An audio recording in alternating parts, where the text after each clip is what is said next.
Well, good morning. This is Scott over at ReadySquirrel.com. And today I'm going to go over an article I just wrote, Best Plants and Trees to Grow in an Emergency Garden. If you don't feel like listening to me gab, you can head on over to ReadySquirrel.com. There'll be a link in the comments down below, and there's a downloadable PDF of this article. There's actually some pretty good information in here. This was a hard article for me to write because this is something that's kind of near and dear to my heart. I'm not a professional by any means. I have 3 acres that I garden on. I don't use pesticides. I don't use herbicides. And that's not a judgment call. It's just, it kind of intuitively feels like the way that I want to do things on my end. I don't follow any specific technique, but I do get a lot of my stuff from permaculture, and I got a lot of stuff from food forestry. If I could suggest just one book, I'm not selling this. I have no vested interest in it. It would be Gaia's Garden, A Guide to Home-Scale Permaculture. And if you want to look at a website, I would send you over to Stephen Sobobiak's site. He does a permaculture orchard / food forestry. He talks a lot about planting with trios and companion planting. And I think that is something that has really worked well for me. So I'm going to get to the article in a second. One thing I do want to say about permaculture, one thing I do want to say about food forestry and not using chemicals.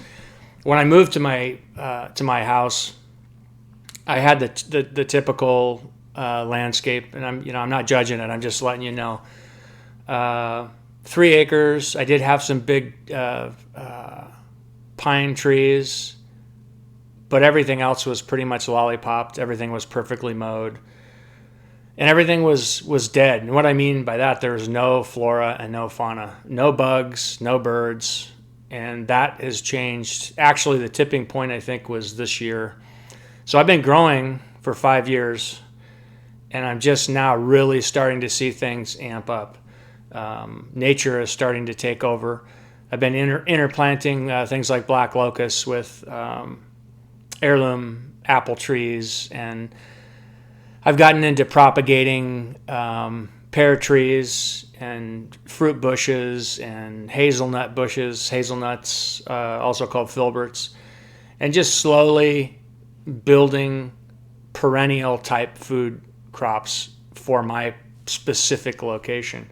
So I am going to talk about annual crops in here, but I'll just let you know up front, I'm a huge advocate of perennial vegetables, whether it be an Egyptian walking onion that comes up year after year and it's very self-promoting, or whether it be an apple tree that you won't see fruit off of for 5, 6, 7 years, or a Nanking cherry bush that will explode probably by year 2. That said, I need to be posting more videos of my actual yard and what I'm doing here, and I will eventually get to that. But what I want to say is, if you decide to go the quote-unquote organic route, and I don't even particularly like that term, I like to emulate nature, and that's kind of what permaculture tries to do. It takes a lot longer because you have to rebuild what isn't there. Now, maybe you're lucky enough to have 20 acres in North Carolina and you've got woods everywhere, and all you have to do is, clear a garden area. Not that that's easy. I don't mean to sound like that, but I started with tabula rasa, blank slate, nothing, and had to rebuild the infrastructure, the soil microorganisms, the bugs, the parasitic bugs, the what's the word I'm looking for? It's like the lions of the bug world, the predator bugs. So a couple of just basic concepts that I always had in the back of my mind, and I tried to think of is, let's say you go out and you spray for aphids and you kill all the aphids. Well, aphids are born pregnant a lot of the time. So you spray for the aphids and you kill the aphids. And then at the same time, you're killing the apex predators. You're killing the apex bugs that eat those bugs. And the thing about the predator bugs is they take much longer to get established, just like animals in the wild, just like lions. Zebras, gazelles, they breed much more prolifically than a lion or a tiger in the jungle. So when you're using these pesticides, what you're doing is you're actually making it worse. Okay, that said, if you stop doing that, is it just gonna change overnight? No, it's not. You're gonna lose a lot of plants, and you're gonna have to try really hard to get into a space where things are balanced. Okay, so that said, I've talked enough. You kind of know where I'm coming from, and I am going to start talking about this article: Best Plants and Trees to Grow in an Emergency Garden. There's tons of options on things that you can do and things that you can grow.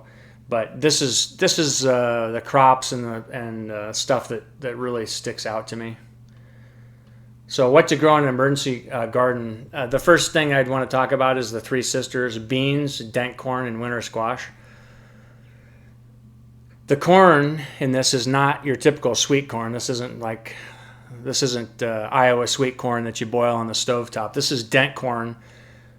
This is what natives in the Southwest, the Central America, used a process called nixtamalization, and they made flour from it. So if that's not something that you really want to look into, you could do sweet corn. But the thing about dent corn is it's a staple, almost like rice or a hard grain like durum wheat. So it's a staple. When you eat these three things together, beans, dent corn, and winter squash, your body actually assimilates the nutrition in these a little bit better. I'm not a professional. I'm not telling you to change your diet. If you're on a special diet or special needs, you need to check with your doctor. But that's something to keep in mind. Okay, so the first thing is three sisters: beans, dent corn, and winter squash. Then I move on to potatoes. Plant potatoes in your emergency garden. You know, the thing with annuals, the thing with annuals is you have to have a way to store them. So you're going to have to learn how to can. You're going to have some way to store it. What's the word I'm looking for? What are those, the holes in the ground where you store your root vegetables? A root cellar. Or you can leave stuff in the ground. With permaculture, there are some people that leave potatoes in the ground and then they come up every year, so they act more like a perennial. That's something that you can look into. I tried to do that 1 year, and it was early on, and my food forest was fairly new, so I lost a lot of the potatoes, and I didn't get a very good harvest. But I think once you get the system up and going, that's doable.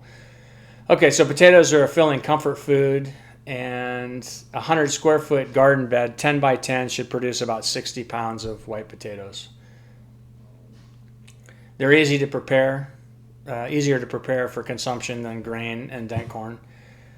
And they're easier to store than grain, but they're more perishable. So that's the trade-off. You know, hard durum wheat, if it's properly stored in number 10 tin cans, will last you up to 30 years. But that's a process. That's an expense. You have to have the tools, or you have to have a place you can go to get that stuff, or order it online. Plants don't provide everything, but they're pretty darn close to being the perfect food. Here's a list of the things that potatoes don't provide and what you can plant to supplement in your garden to provide those missing nutrients. Sweet potatoes, there's something that's good to add in with your potatoes. They're really healthy. I like sweet potatoes, but it's not something I can eat as a staple. They're a little bit too, at least the ones I've eaten, they're a little bit too sweet for me, and I tend to like things that are a little bit more savory. So the sweet potatoes provide vitamin A, which the Irish potato doesn't. Sweet potatoes will grow as far north as growing zone 3, and they provide more carbohydrates per acre than wheat. Again, high in vitamin A, and they contain 389 calories per pound. Grains in the emergency food garden. Things that you can plant: barley, rye, buckwheat, oats, regular wheat, and there's a ton of different kinds of wheat. There's wheat that you can plant that's been planted for 2,000-3,000 years, and then there's the more modern wheats that you can plant. And that's just something you're going to have to do a little bit of research on. Winter wheat and spring wheat. Most of the wheat in the United States or in North America is spring wheat or durum wheat.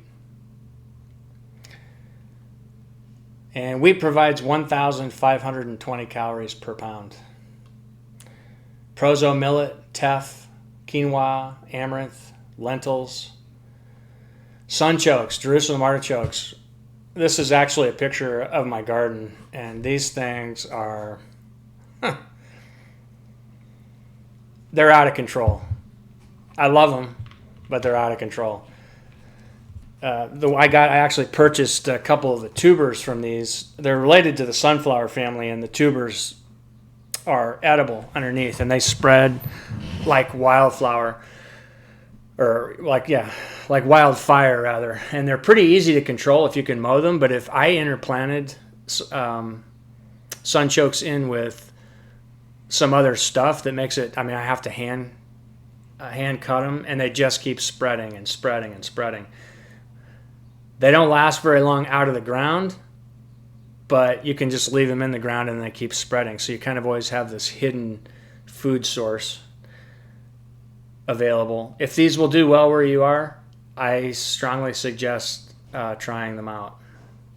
They're high in potassium, carbohydrates, probiotics, and iron. They provide amino acids and protein. You cook them like a potato, boiled, fried, or baked. Some people make sunchoke brandy, never done it. Just saw that when I was doing the research. Perfect plant for guerrilla gardening. Mow or scythe around the perimeter to keep them under control, or you can plant them in a pot. Don't plant with potatoes or tomatoes, they may inhibit the growth. And you can plant outside of 3 sister mounds to draw pollinators. Companion plant with heat-sensitive plants like cucumber, lettuce, spinach, broccoli, or cabbage. And there's 300 calories in a pound of sunchokes. Perennial onions, walking onions, Egyptian onions, garlic chives. These are fantastic. Depending on where you live, I live in kind of with an area that gets a lot of rain and it's pretty temperate. And these garlic chives, they're everywhere, and they self-seed. Like literally, they're everywhere. They spread like wildfire. Walking onions, the same as an Egyptian onion. If you've never heard of them, check them out.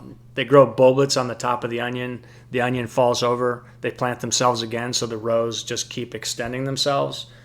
So you get these Egyptian or walking onions year after year. They're very spicy, and you can use the greens on top, and you can also use the bulb. Asparagus. This is actually I don't know what I was thinking. I had a volunteer Japanese maple, and I started a bunch of Martha Washington asparagus last year. And for some reason, I planted one of the seedlings next to this Japanese maple. Maybe it's because I don't know why this asparagus plant did so well.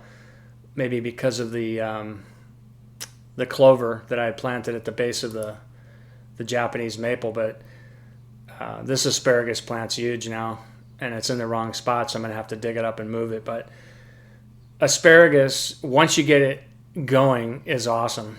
And I got to be honest, I haven't even eaten my asparagus yet because it takes 3 years before you want to start harvesting it so that you can get the plants going. But once the asparagus plant's going, you get food off of it for 20 years plus. And I imagine if you're splitting your plants out and replanting in spring, you could probably, you could make your first asparagus plants outlive you.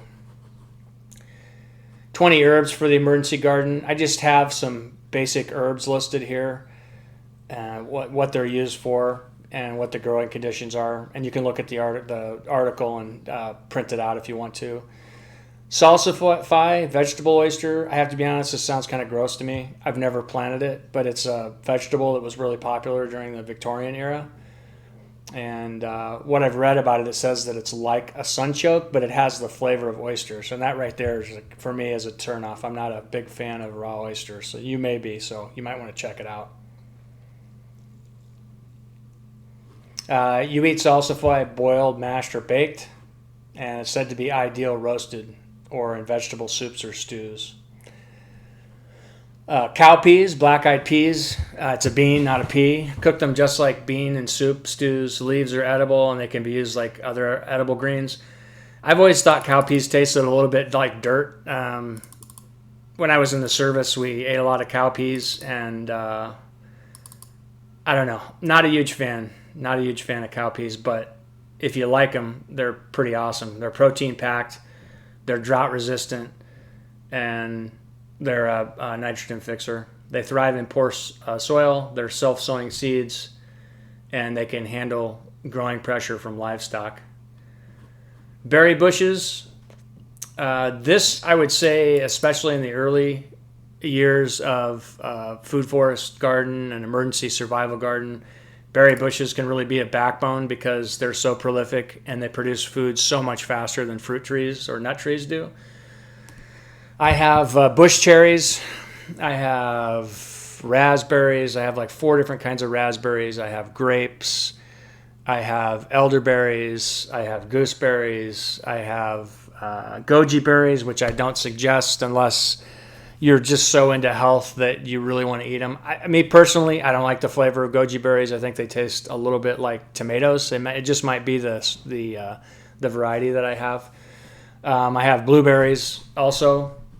So berry bushes are a good way to start producing fruit pretty quickly. Raspberries are crazy, and they're super crazy. That's all I can say about that. I have a hard time keeping my raspberry brambles under control. Bush cherries I planted bush cherries about a year ago, and they're already producing fruit. They're not quite this prolific yet, but a bush cherry can produce 25 pounds of fruit in a year. Mine aren't there yet, but I can see it happening because the amount of fruit that was on them last year and they hadn't been in the ground but 6 months, and the number of flowers that they were producing. I can see, give 3 or 4 years, a cherry bush is going to start really pumping the fruit out.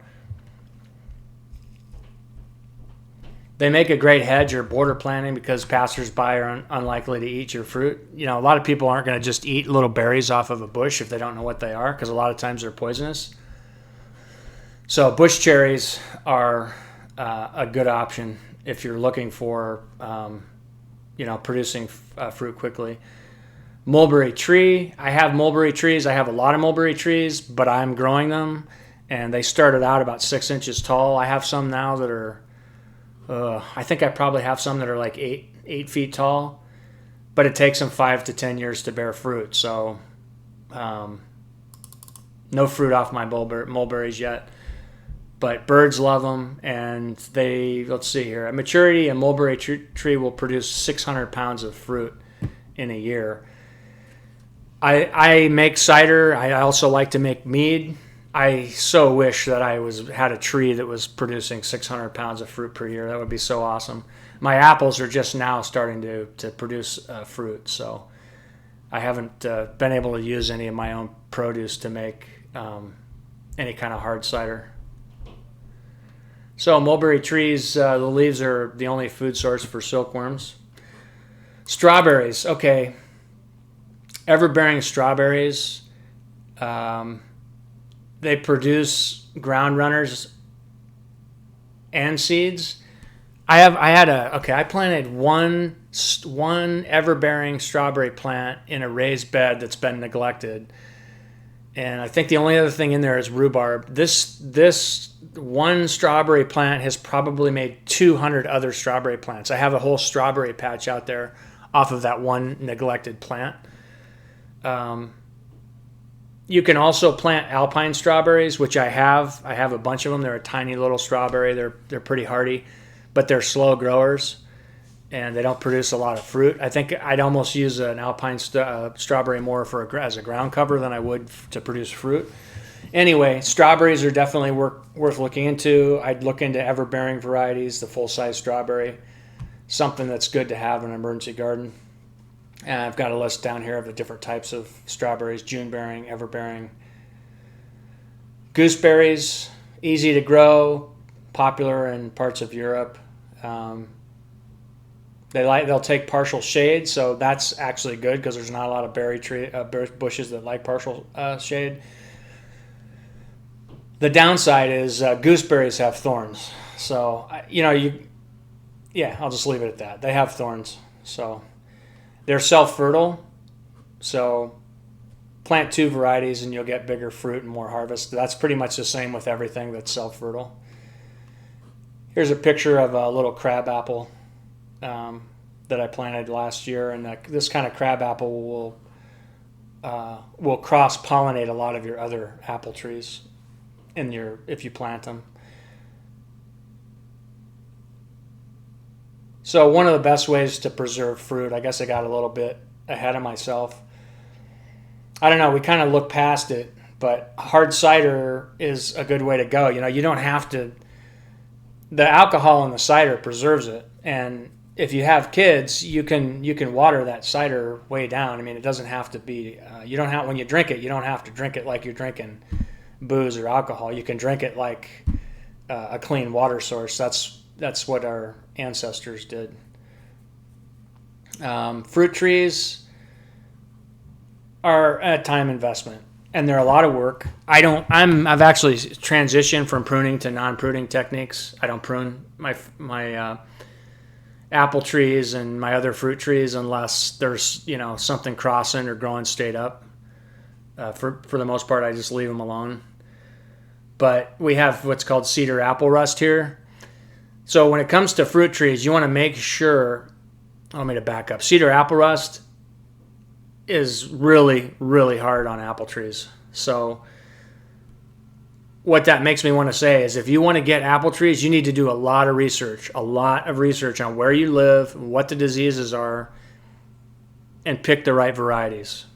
That's all I'll say. Because just remember, you're waiting 5 to 7 years for fruit, and if you plant apple trees that get decimated by disease, you're starting over. So fruit trees for the emergency orchard: apple, apricot, nectarine, peach, plum, pear, fig, citrus. If you have limited space, consider self-pollinating varieties of peach, nectarine, sour cherry, or apricot.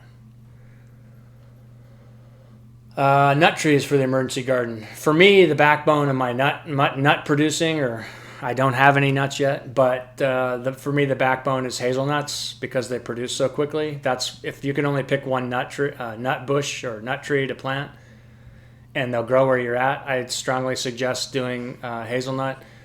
The wood is also good for crafts. On that line, if you are looking for a nitrogen fixer, I actually don't think I put this in the article, but I have a bunch of basket willow that I planted. And you can make your own baskets, your own live fences and stuff like that, your own trellises. And again, the basket willow actually acts as a nitrogen fixer. So it provides nitrogen to the plants around it.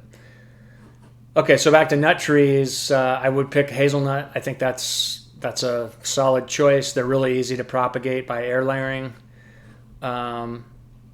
Here's a list of years to harvest: almonds 5 years, walnuts 7, pistachios 4 to 5, hazelnuts 2 to 5, chestnuts 15, pecans 6 to 10, and butternut 20.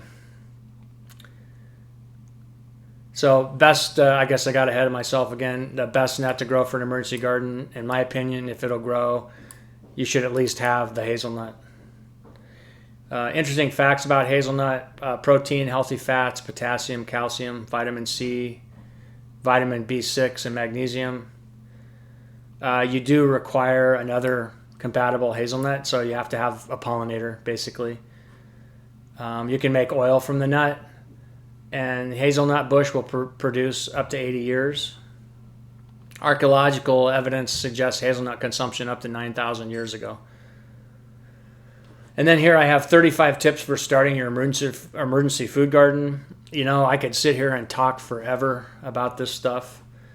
I probably missed some stuff, but this is basically like me just brain dumping some of the things that I have experienced and what you can do to put yourself in a situation to have a successful emergency survival garden.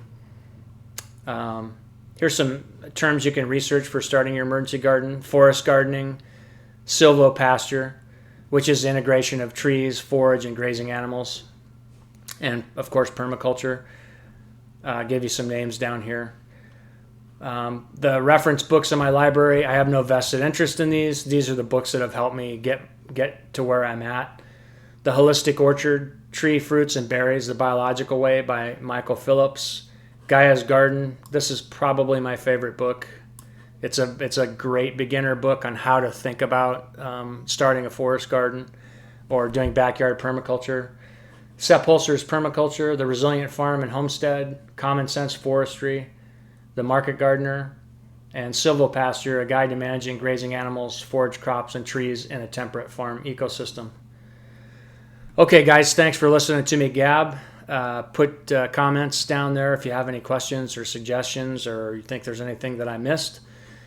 I hope you enjoyed this, and I'll see you next time.